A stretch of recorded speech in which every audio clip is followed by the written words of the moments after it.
សាព័ត៌មានអង្គលោកស្រីដែលជាក្រុមហ៊ុន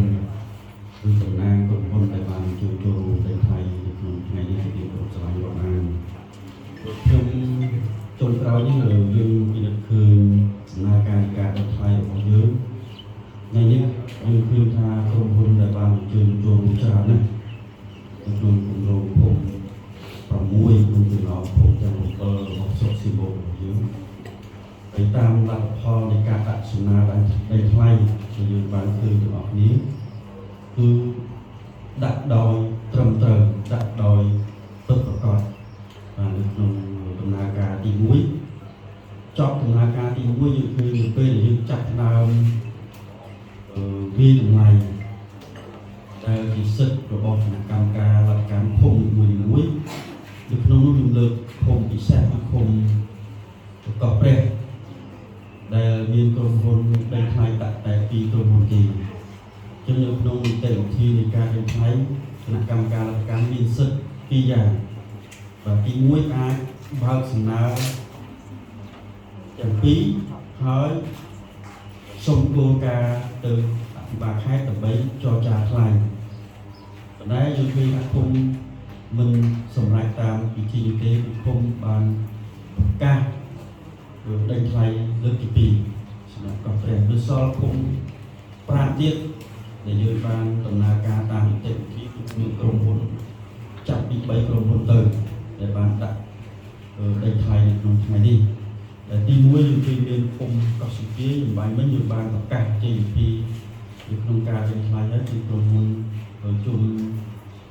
ច័ន្ទមកតដែលបានជាប់នៅក្នុងការដីថ្លៃនៅថ្ងៃនេះហើយភូមិអូមរះគឺក្រុមហ៊ុនមកសុភាដែលបានជាប់នៅក្នុងការដីថ្លៃហើយភូមិស្រាយកសាំងគឺក្រុមហ៊ុនមកសុភាក្រុមហ៊ុនសៀមបូគឺក្រុមហ៊ុនជាមករានិងភូមិអូរស័យកដាគឺក្រុមហ៊ុនលីធីតាហើយភូមិការអវត្តចឹងក្រុមហ៊ុនដែលបានដីថ្លៃឈ្នះនៅក្នុងថ្ងៃនេះខ្ញុំសូមជម្រាបជូនថាទី1សូមក្រុមហ៊ុនអនុវត្តតាមលក្ខខណ្ឌនានាដែលមានចែងនៅក្នុងច្បាប់ជាពិសេសសៀវភៅស្ដីពីការអនុវត្តគម្រោងមូលនិធិភូមិទី2គឺការអនុវត្តបច្ចេកទេសបាទបច្ចេកទេសនេះគឺត្រូវអនុវត្តតាមបទដ្ឋានប្លង់ដែលបានចេញដោយអ្នកបច្ចេកទេសបាទចំណុចនេះខ្ញុំសូមកត់សម្គាល់បន្តិចដោយសារតែកន្លងទៅនេះយើងឃើញមានគម្រោងមូលនិធិភូមិមួយចំនួនអ្នកម៉ៅការមួយចំនួនបានអនុវត្តមិនទាន់បានត្រឹមត្រូវតាមបទដ្ឋានបច្ចេកទេសទេអំបញ្ញមិញនេះលោកនាយកទីចាត់ការផែនការក៏បានបញ្ជាក់ហើយថាគណៈកម្មការលក្ខខណ្ឌដែលជាម្ចាស់គម្រោងត្រូវត្រួតពិនិត្យតាមដានជាប្រចាំជាងអ្នកបច្ចេកទេសបាទចំណុចនេះសំខាន់ណាស់ព្រោះយើងជាម្ចាស់គម្រោងខ្ញុំសូមឲ្យពិនិត្យមើលថាតើគម្រោងយើងអនុវត្តត្រឹមត្រូវតាមបទដ្ឋានបច្ចេកទេសទេបើផ្លូវបេតុងតើកម្រាស់បេតុងយើងត្រូវតាមបទដ្ឋានដែលមានចែងនេះដែកការលាយស៊ីម៉ង់លាយអីទាំងអស់ការពេលដែលយើងចាក់បេតុងចាក់អីតើគោរពតាមបទដ្ឋានបច្ចេកទេសទេនេះគឺជាជំហានទី1ដែលម្ចាស់គម្រោងភូមិនឹងឯងជាអ្នកទទួលខុសត្រូវមុនគេគុំទៅផ្ទៃខ្លួនលើមន្ត្រីបច្ចេកទេសដែលយើងបានតែងតាំងឲ្យធ្វើជាអ្នកត្រួតពិនិត្យបច្ចេកទេសពីព្រោះគាត់មកមើលត្រួតពិនិត្យបច្ចេកទេសទៅតាមដំណាក់កាលនៃលក្ខខណ្ឌកិច្ចសន្យាចែងទេពេលណាគាត់មកបាញ់បច្ចេកទេសមើលថាតើលទ្ធផលនៃការងារអនុវត្តនោះយ៉ាងម៉េចគឺពេលដែលសំណងហើយទេប៉ុន្តែយើងជាម្ចាស់គម្រោងដែលនៅមើលផ្ទាល់នេះត្រូវមើលវាជារៀងរាល់ថ្ងៃបាទជារៀងរាល់ថ្ងៃដែលយើងបានបង្កើតគណៈកម្មការគ្រប់គ្រងគម្រោងគឺសម្រាប់មើលគម្រោងរបស់យើងហើយជាពិសេសគឺគណៈកម្មការលទ្ធកម្មដែលយើងបានរៀបចំជាអ្នកត្រួតពិនិត្យលើកិច្ចការងារលទ្ធកម្មនេះចំណុចមួយទៀតខ្ញុំស្នើឲ្យក្រុមហ៊ុនដែលជាប់នៅក្នុងការដីថ្លៃនេះត្រូវអនុវត្តលក្ខខណ្ឌដែលមានចែងនៅក្នុងកិច្ចសន្យាឧទាហរណ៍បែបនេះលោកនាយកបានបញ្ជាក់ឲ្យថាក្រោយពីការដីថ្លៃឈ្នះក្រោយពីការប្រកាសលទ្ធផលនៃការដីថ្លៃក្នុងរយៈពេល45ថ្ងៃគឺក្រុមហ៊ុនជាមួយនឹងភូមិមាន ត្រូវធ្វើការចុះកិច្ចសន្យា អនុវត្តគម្រោងជាមួយគ្នាតែនៅពេលដែលយើងមុននឹងដំណើរការអនុវត្តគម្រោងនោះក្រុមហ៊ុនត្រូវកក់ប្រាក់ 10% នៃការអនុវត្តធានាការអនុវត្តកិច្ចសន្យាដែលកន្លងមកយើងឃើញមានក្រុមហ៊ុនខ្លះឃុំខ្លះខ្ញុំមិនលើកចំទេក្រុមហ៊ុនអត់បាននឹងកក់ប្រាក់ផងមេឃុំដែលជាប្រធានគណៈកម្មការគ្រប់គ្រងរោងអនុវត្តឲ្យក្រុមហ៊ុនធ្វើផ្លូវទៅអីសពយ៉ាងទាំងអស់ដែលខុសអំពីលក្ខខណ្ឌនៃបទដ្ឋានកិច្ចសន្យាដែលមានចែងថាមុននឹងអនុវត្តត្រូវកក់ប្រាក់ 10% ហើយបើសិនក្រុមហ៊ុនបោះបង់ចោលក្រុមហ៊ុនត្រូវបង្វែរម្ចាស់គណៈកម្មការគ្រប់គ្រងរោងដែលជាម្ចាស់គម្រោងនេះត្រូវដកយកប្រាក់កក់នេះបានតែកន្លងមកយើងឃើញមានក្រុមហ៊ុនការអនុវត្តមួយចំនួនអត់កក់ប្រាក់ 10% នេះធ្វើទៅយ៉ាងរលូនបាទទៅយ៉ាងរលូនចំណុចនេះសូមផ្ដាំផ្ញើត្រង់នេះថាក្រុមហ៊ុនទី1ត្រូវកក់ប្រាក់ 10% មុននឹងចុះកិច្ចសន្យាបានត្រូវតែកក់ប្រាក់ហើយមេឃុំដែលជាប្រធានគណៈកម្មការគ្រប់គ្រងគម្រោងនឹងជាប្រធានគណៈកម្មការកម្មត្រូវពិនិត្យមើលថាតើក្រុមហ៊ុនមានបានកក់អីព្រោះក្នុងលក្ខខណ្ឌថាតើមានអានឹងមកកាន់មកបង្ហាញយើងបានចុះកិច្ចសន្យាបានអញ្ចឹងមានរយៈពេល45ថ្ងៃដែលយើងអាចចុះកិច្ចសន្យាបាទលើ45ថ្ងៃគណៈកម្មការកម្មមានសិទ្ធិវាចម្លែកបន្តទៀតថាបើសិនជាក្នុងរយៈពេល45ថ្ងៃក្រុមហ៊ុនដែលដេញថ្លៃឈ្នះអត់មកចុះកិច្ចសន្យាគឺក្រុមហ៊ុនឃុំត្រូវពិនិត្យឡើងវិញថាតើគួររក្សាទុកក្រុមហ៊ុនដែលដេញថ្លៃឈ្នះទី1ឬក៏ត្រូវធ្វើយ៉ាងម៉េចប៉ុន្តែត្រូវចាំថាក្រុមហ៊ុនមានកក់ប្រាក់ 2% ចំណុចនេះក៏តែងតែកើតមានដែរនៅពេលដែលក្រុមហ៊ុនដេញឈ្នះគាត់មិនធ្វើគម្រោងគាត់សុំឈប់សុំសម្រាប់ដោយមូលហេតុ2 3 4យើងបង្វែរប្រាក់កក់ទៅឲ្យក្រុមហ៊ុនដែលអត់អនុវត្តចំណុចនេះក៏ត្រូវគណៈកម្មការកម្មភូមិពិចារណាមុននឹងបង្វែរប្រាក់កក់ 2% ទៅឲ្យក្រុមហ៊ុនដែលដេញថ្លៃឈ្នះតែមិនអនុវត្តគម្រោងក៏ត្រូវពិនិត្យមើលឡើងវិញដែរពិសេសគឺថាត្រូវយកអូសយកប្រាក់កក់នេះបើសិនជាក្រុមហ៊ុនមិនចូលអនុវត្តគម្រោងហើយដែលយើងតែងតែជួបប្រទះនៅក្នុងការអនុវត្តកន្លងមកចំណុចមួយទៀតខ្ញុំស្នើថាអំបញ្ញនេះលោកនាយករាជការបានបញ្ជាក់ថានៅក្នុងរដូវនេះជារដូវភ្លៀងធ្លាក់អញ្ចឹងមេឃុំគណៈកម្មការកម្មភូមិត្រូវពិចារណាមើលថា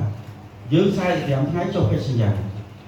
យាហើយពេលណាចាប់ដើមអនុវត្តពេលហ្នឹងមានផែនការរបស់យើងដើម្បីអនុវត្តគម្រោងចាប់ពីពេលណាទៅពេលណាបញ្ចប់ពេលណាមានជំហានមានដំណាក់កាលដែលមានចែងនៅក្នុងផែនការការងារប៉ុន្តែចុះកិច្ចសន្យាហើយដល់ពេលត្រូវអនុវត្តតែវាភ្លាមជាប់គ្នា10ថ្ងៃកន្លះខែឧទាហរណ៍ក្រុមហ៊ុនមិនអាចចូលអនុវត្តបានក្រុមហ៊ុនត្រូវជូនដំណឹងមកគណៈកម្មការគ្រប់គ្រងគម្រោងថាចុះមិនបានទេបើចុះគឺធ្វើអត់បានត្រូវជូនដំណឹងជាលាយលក្ខណ៍អក្សរហើយខ្ញុំជឿថាក្រុមហ៊ុនប្រហែលជាមិនលំបាកទេវាយកុំព្យូទ័របោះត្រាក្រុមហ៊ុនចុះហត្ថលេខាផ្ញើមកសម័យឥឡូវ Telegram នេះជូនដំណឹងមកឬក៏អាចខលឬក៏អាចសារសិនមួយជំនាញប៉ុន្តែលិខិតផ្លូវការត្រូវតែមានជាវាមានការបកកែកតែខ្ញុំអត់បានទទួលថាការជូនដំណឹងពីអ្នកអនុវត្តផងឃុំឡាគាត់យកខ្លួនដែរគាត់ថា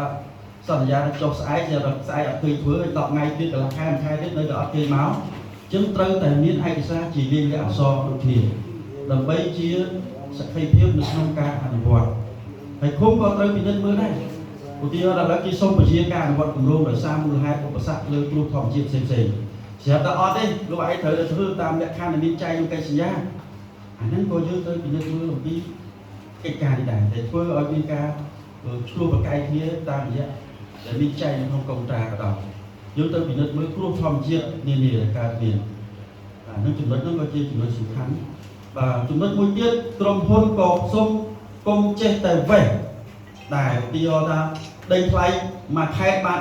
10ឃុំឲ្យដល់34ឃុំសង្កាត់បាន10ឃុំធ្វើវាមិនជ្រះ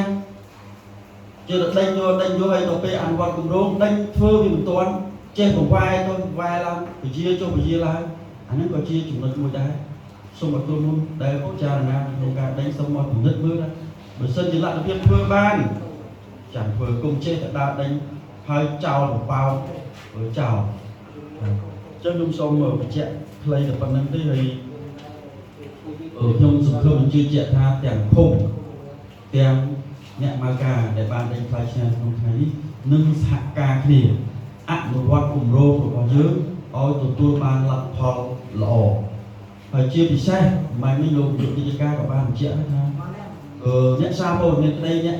ផ្ដល់ព័ត៌មានខាងក្រៅក្តីអាចមានសិទ្ធិមើលគម្រោងប៉ុន្តែសូមឲ្យពិនិត្យដោយម៉ត់ចត់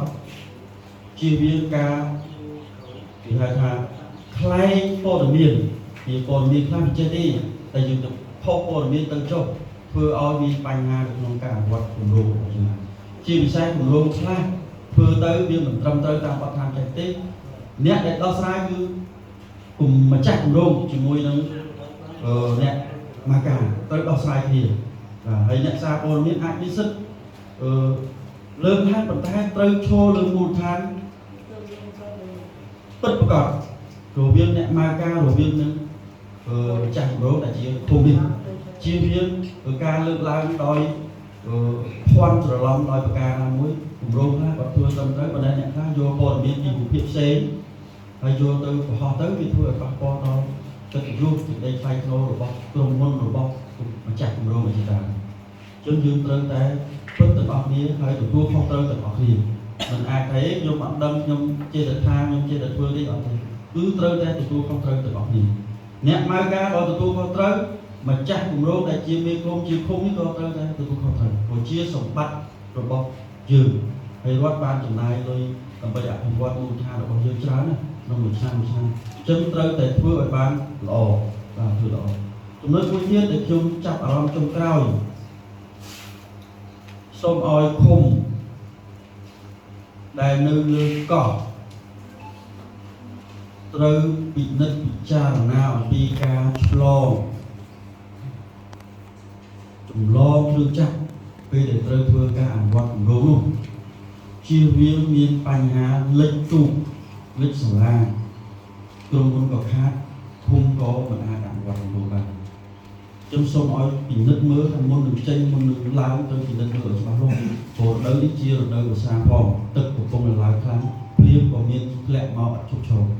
ខ្ញុំសូមឲ្យពិនិត្យមើលឲ្យបានល្អមុននឹងចេញមុននឹងអនុវត្តជាវាចេញដំណើរទៅហើយវាមានជួបបញ្ហាជាពិសេសគុំលើកោះចំណុចមួយទៀតដែលខ្ញុំគិតថាវាមិនមាននៅក្នុងរបៀបរយៈរបស់យើងនៅថ្ងៃនេះទេ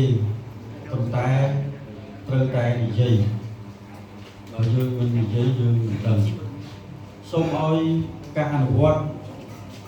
គម្រោងគ្រប់កន្លែងទាំងអស់សូមឲ្យសិក្សាឲ្យអស់លទ្ធភាពហើយទៅតាមអត្ថប្រយោជន៍និងតម្រូវការរបស់ប្រជាពលរដ្ឋជាវាគម្រោងដែលធ្វើទៅហើយវាអត់បានបម្រើផលប្រយោជន៍សាធារណៈ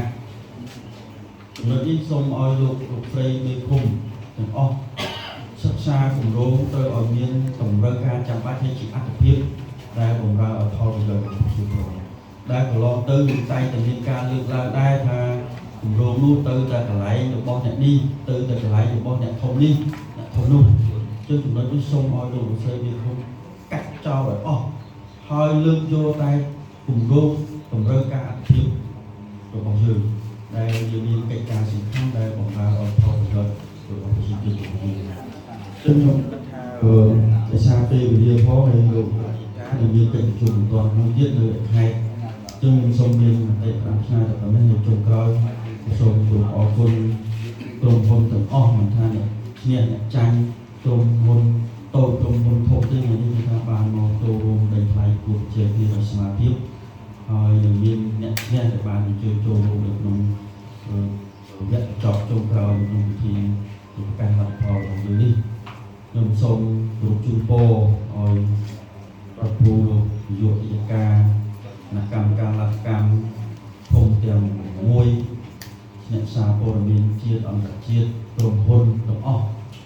ដែលបានអញ្ជើញចូលរួមមកដីថ្លៃក្នុងស្រុករបស់យើងជួយថ្ងៃនេះឲ្យជួបតែសេចក្តីសុខសេចក្តីចម្រើននិងសម្រេចបានកិច្ចការរួមដើម្បីជាប្រយោជន៍របស់ប្រជាពលរដ្ឋក្នុងស្រុកជាតិរបស់យើងសូមប្រសិទ្ធពរជ័យឲ្យអង្គប្រជុំរបស់យើងទទួលបានគោលនយោបាយរបស់ពុទ្ធគំនិតទៀតបានសូមអរគុណសូមចប់